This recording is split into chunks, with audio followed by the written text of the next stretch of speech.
everybody? We are back in the shop with the 2018 570, doing some more work to it today. Went ahead and got some motor mounts for it to replace them two broken lower motor mounts. Instead of spending $30 a piece on Polaris mounts, I went ahead and picked up some mounts to a 1960-61 Ford Falcon. You can pick these up from Napa. This is the part number.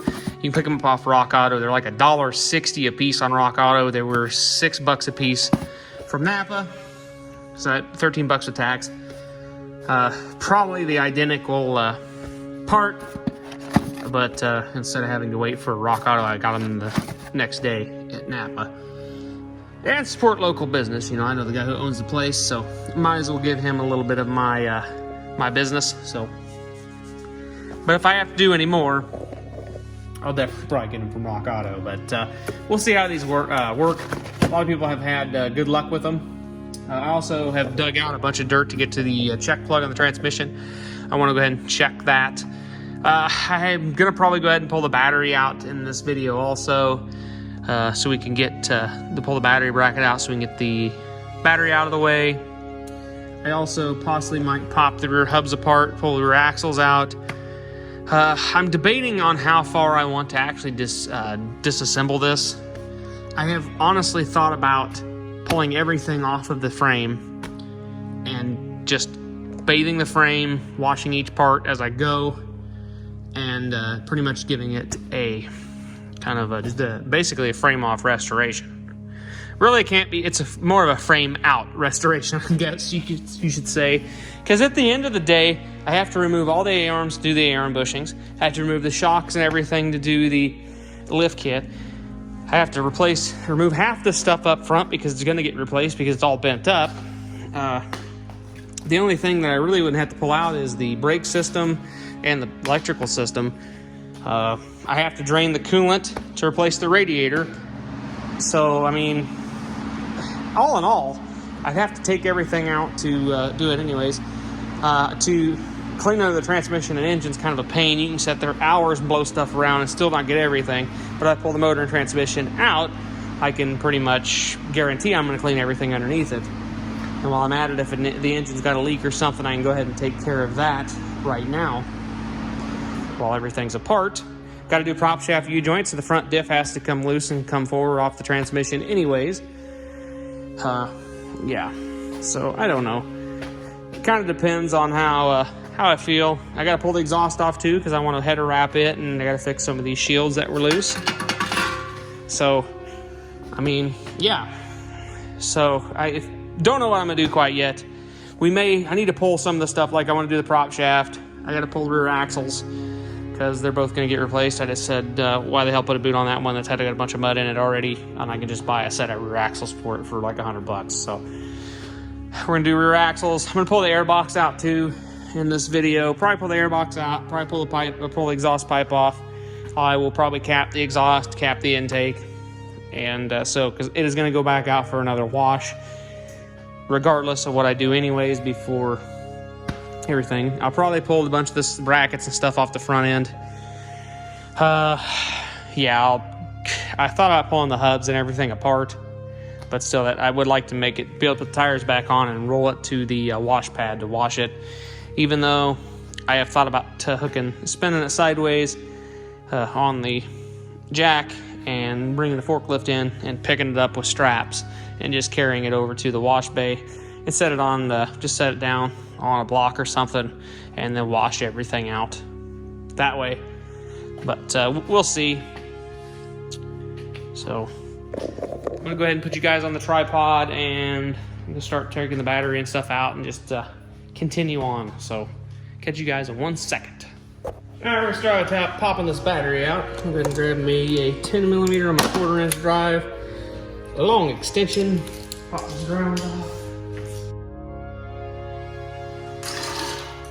It's a Napa Legend. She's pretty dirty. We'll do a test of this battery, see how its life is going. I'm not 100% sure. I've seen pictures online of the battery relocation kit reusing this bracket. If that's the case, I may throw it in my plastic cabinet at home and shoot it with some black paint. Look how much room there is down there for activities now. It's ridiculous. Probably actually go ahead and we're gonna have to get the one wire that comes up to the distribution center. They all come back to the same lug. So we're gonna remove one of those when we do the battery reunification kit, because I'm not going to run. I'm gonna ground this lug down here on the frame. I think I have a perfect spot to do it, if I have enough cord to. Then pull the air box out. They're held in by two T27 screws. Back. How nasty the inside of that is. I am really going to consider, this obviously can get cleaned out, and I'm definitely going to need a filter. It's not poured on the inside, but it's still kind of dusty. So this will get cleaned out, and probably replace that boot. It's getting a little dry rotted. But I want to add a oil catch can, just because these have a bad habit of, like I said, blowing oil in there. The catch can, and just catch the oil before it gets blown in the air box. Alright. While I'm here, and if I'm going to do an oil catch can, I go ahead and remove the freezer. Put the cap on it right now.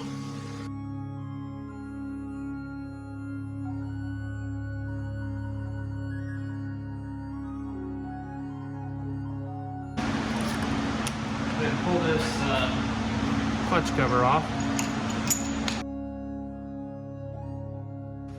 Clearly did not hold very well. And yeah, that's the number one reason here why I wanted to pull this off, was to get all of this out of there. It's pretty nasty. I guess I can pull the front rad support stuff out. It'll be too difficult to do.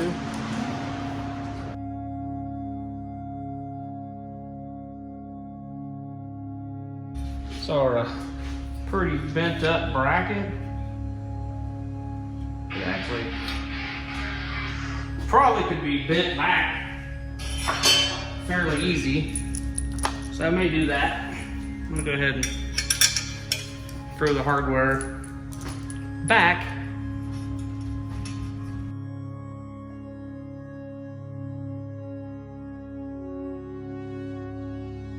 Alright, so really mold the radiator in the bottom lower tabs, which is fine.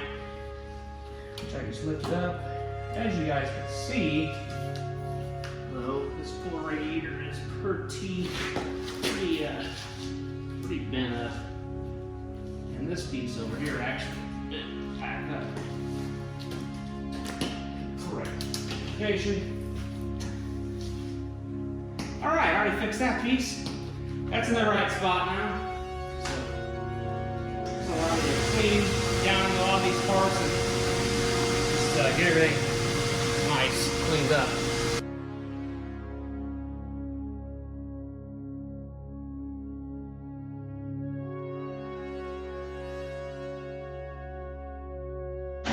You know what? I just may pull everything out of this. At least I know it that way. Here, what's been touched or what hasn't been touched.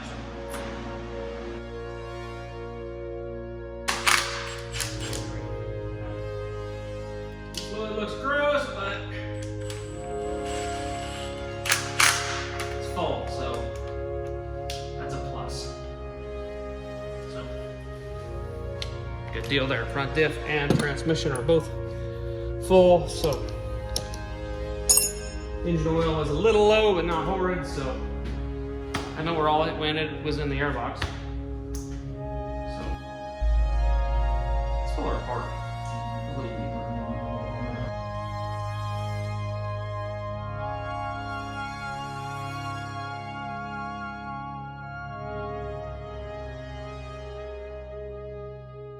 My least favorite thing on these is those bushings they have on the bottom. They're kind of a pain. I'll go ahead and grab a tool I use to get those out. Got a pretty nice little extractor set here.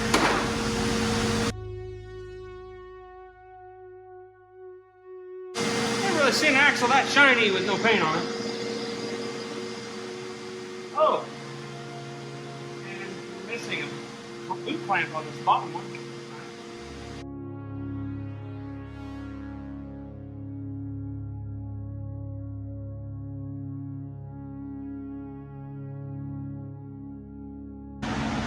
We'll go ahead and jump to the other side, bring you guys around to show the other side of the part.